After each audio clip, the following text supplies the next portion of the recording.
All right, this is day 23 of the Men in Recovery series, and this is our special week honoring many of the men, but certainly not all of the men of this recovery movement, everything that's brought us to this amazing month of Recovery Month.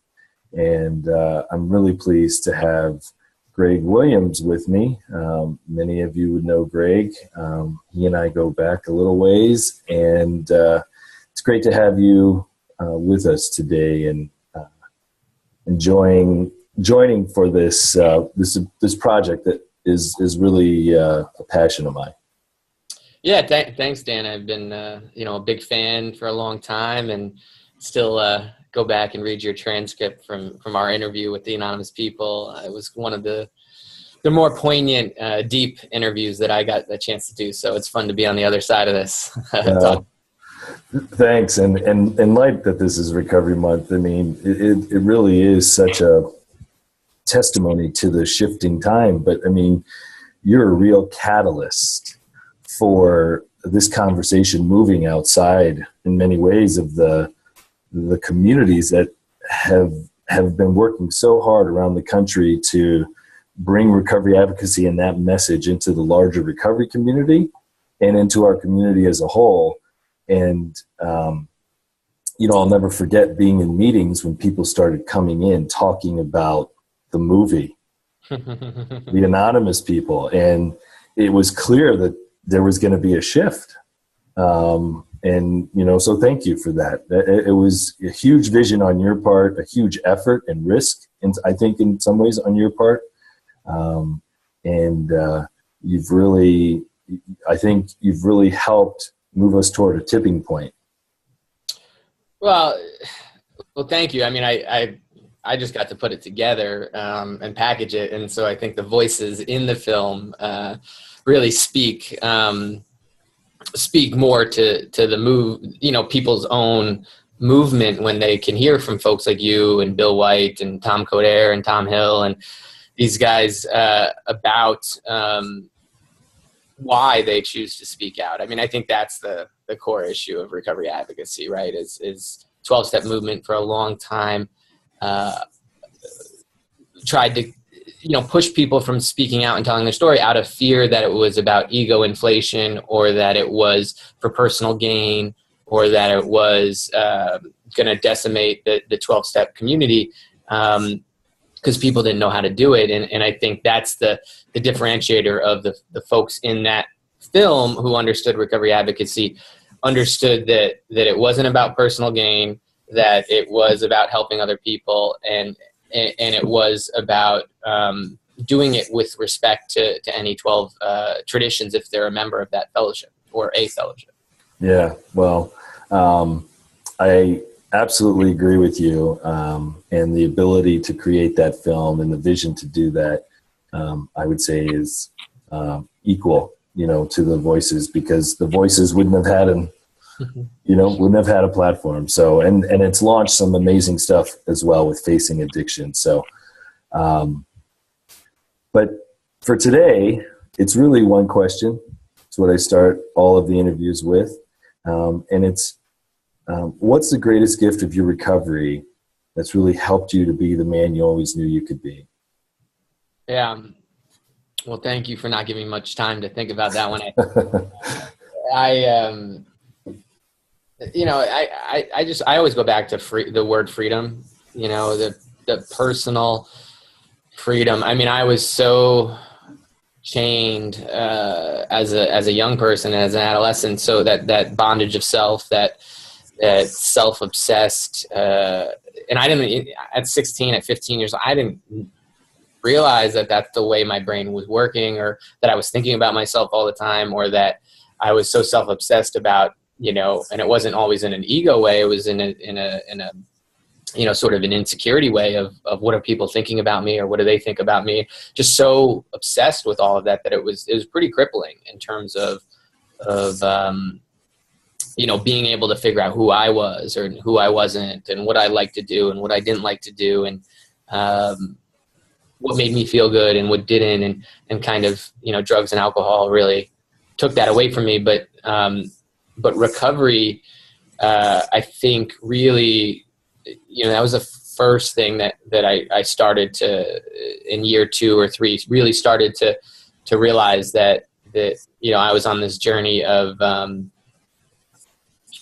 experience of just like growing up and like really having a freedom that's not numbed to figuring out who I was and what I wasn't and what I'd like to do and what I didn't like to do. And I'm still on that journey. But, today I have a lot more comfort in saying no to things and saying yes to things. Still working on boundary issues and pieces like that. But I think, without recovery, that freedom to, really develop personally and individually about my preferences in life and all of that, I don't think that would have happened. So yeah, I go back to, nothing else in my life, my family, the paper stuff like a car and a house and a job, like none of that happens without getting right with myself first and having that space to get right with myself. That's awesome. So so it's the freedom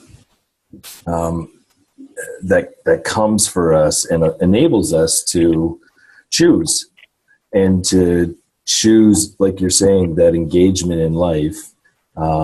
You're a father, you've got 2 little ones, you've got this career, but really this purpose, this mission that is expanding and growing.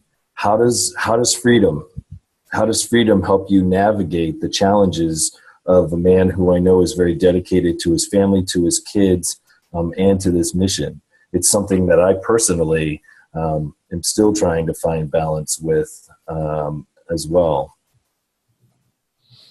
Well, yeah, I mean, I think that it causes some challenges sometimes because take certain risks that perhaps are not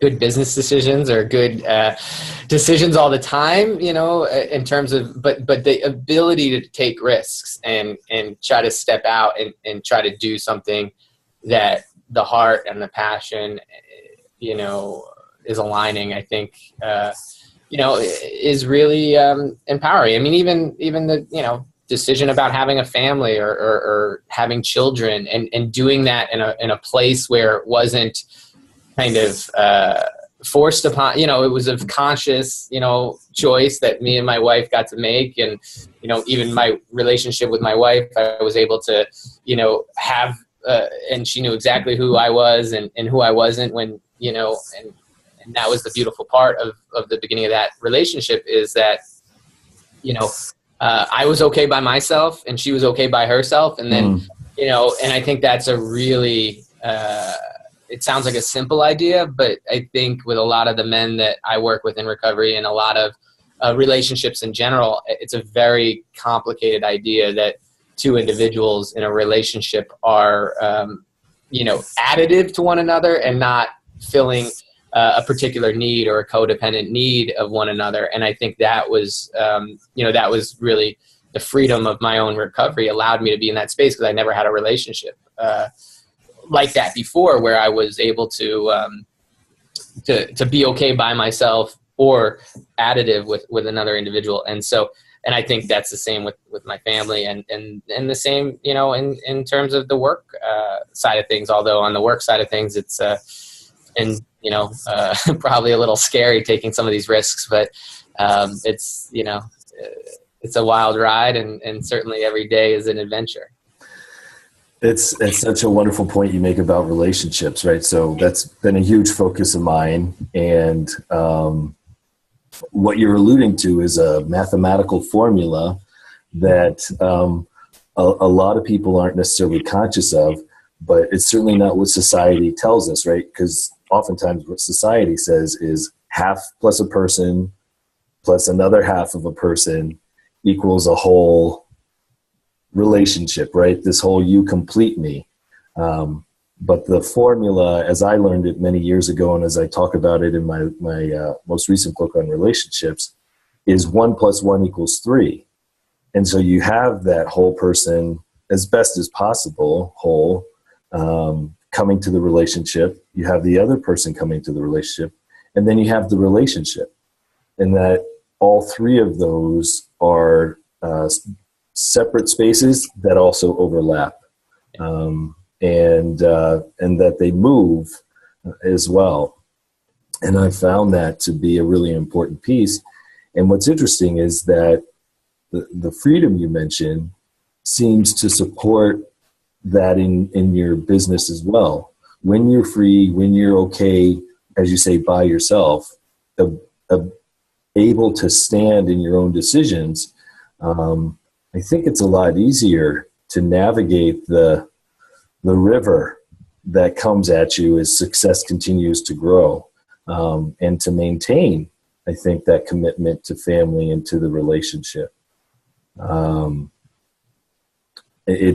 I think it's one of the gifts of recovery, is that we get to keep growing and we get to keep moving into that space of freedom, which is really us moving more and more into our authentic selves. And I know that word gets overused, authentic, but it also seems to be true nonetheless.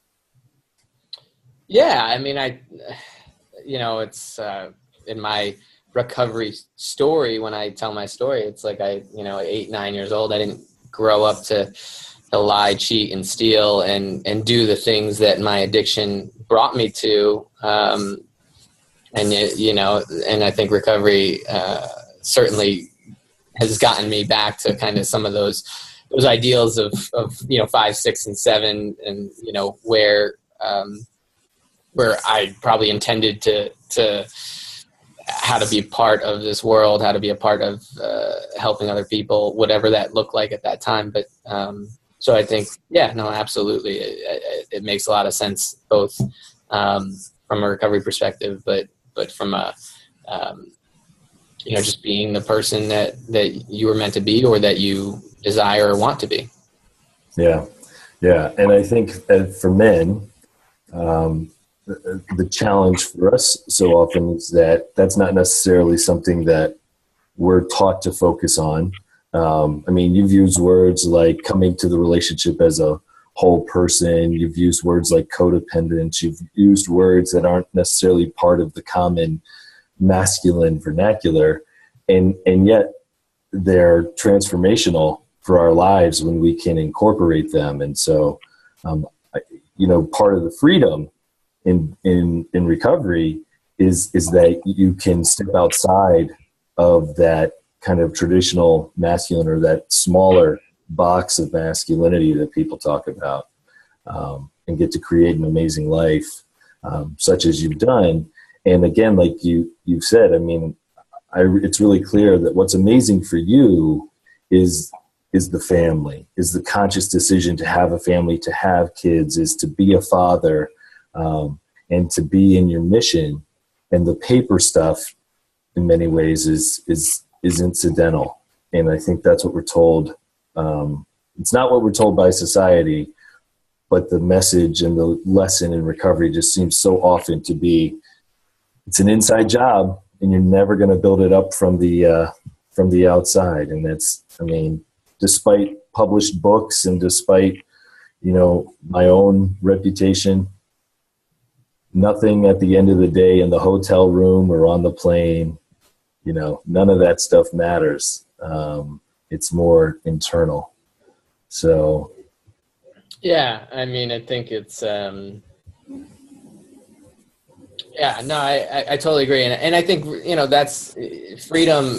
The other part of freedom, I think, for me as a ego-centered person, is that when I got into recovery, it took a while, but I became teachable, and I became willing to accept that I didn't have all the answers, and willing to learn. And I think that, the fact that at 21 years old, 22 years old, I was in college, and I knew a vernacular of the human experience that not many of my peers in college had ever thought about or didn't.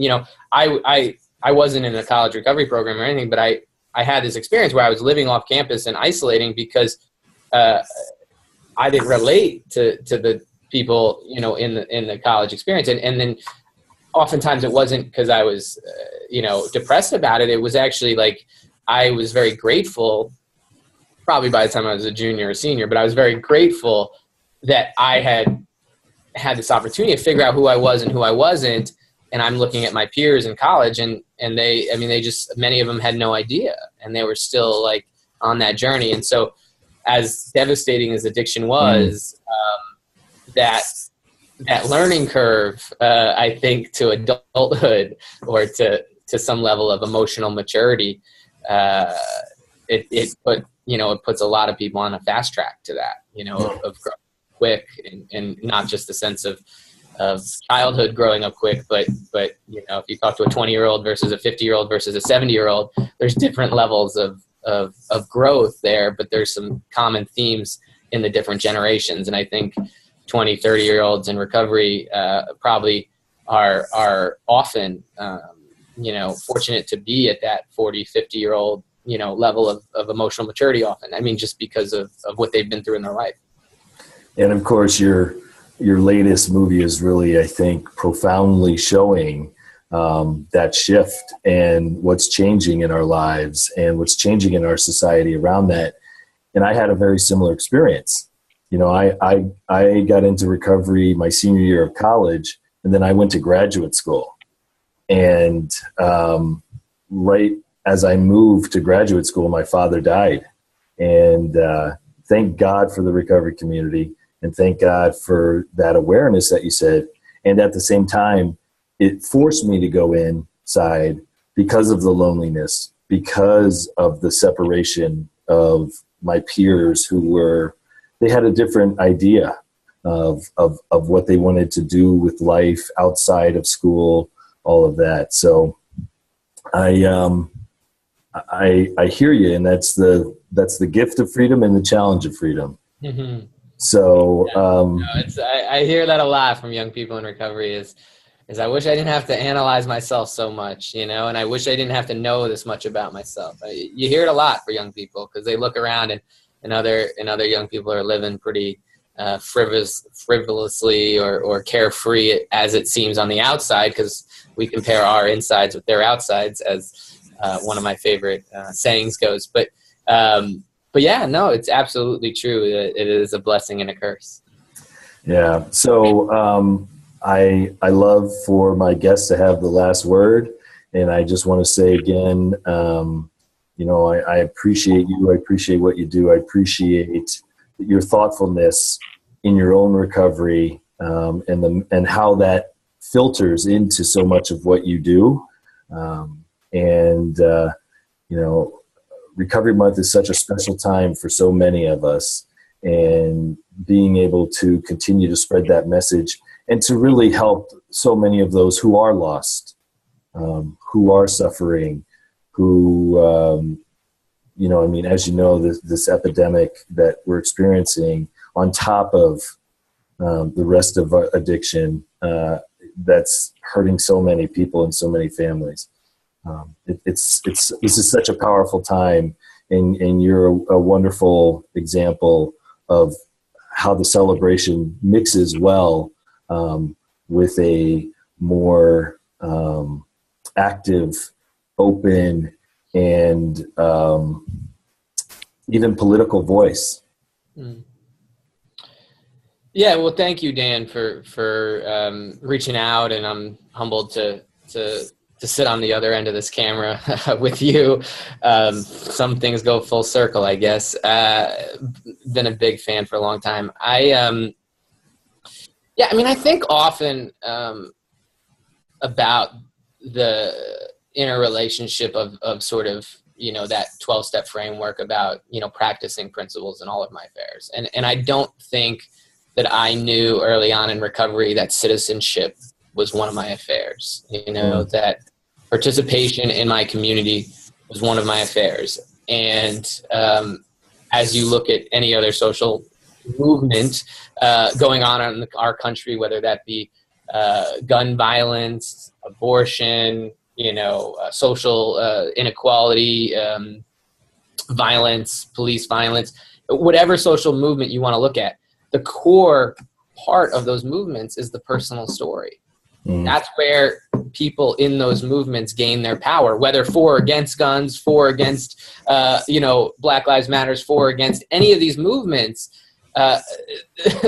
People's power comes from that personal narrative of how this issue relates to their story. And just the fact that so many people in recovery have been, taught that they have to divide that personal narrative of an issue that they care deeply about, and that is on the front page of our newspapers every day, and is going to be in the presidential debate, and is going to be part of our election of the next president. And all of these things that, the idea that we can't use our personal narratives is just a false truth. And I think that we have to realize that there are a lot of systemic issues.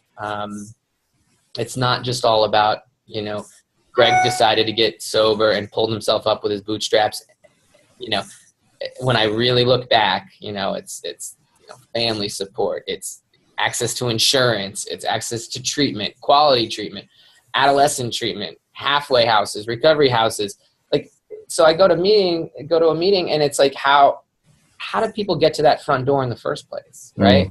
What they do once they're inside that door, that's there's a lot of personal behavior, and same thing with any other health problem. But how do people get to that door in the first place? And I think that's the question that I'd love people to continue to ponder is with 22 million Americans suffering from a substance use disorder, and only 10% of those people ever getting any help. What are we doing as a community to ensure that people are making it to some sort of pathway, regardless of what that is? But what are the systemic challenges? And then what is my personal responsibility to practice those principles in my affairs? And if I vote, or if I pay taxes, or if I am an active member in my community, well, addiction issues is one of my affairs. I mean, it doesn't matter if you're impacted or not. It's costing your economy money. It's costing your community lives. It's causing your law enforcement a lot of stress. So this addiction is one of our affairs, whether we like it or not. And I think the power of our personal stories is a core component of that. Wow. I couldn't agree more. Very well said. Happy Recovery Month. And thanks so much, Greg, for joining me. Yeah, thanks, Dan. Have a good day. Thanks, you too.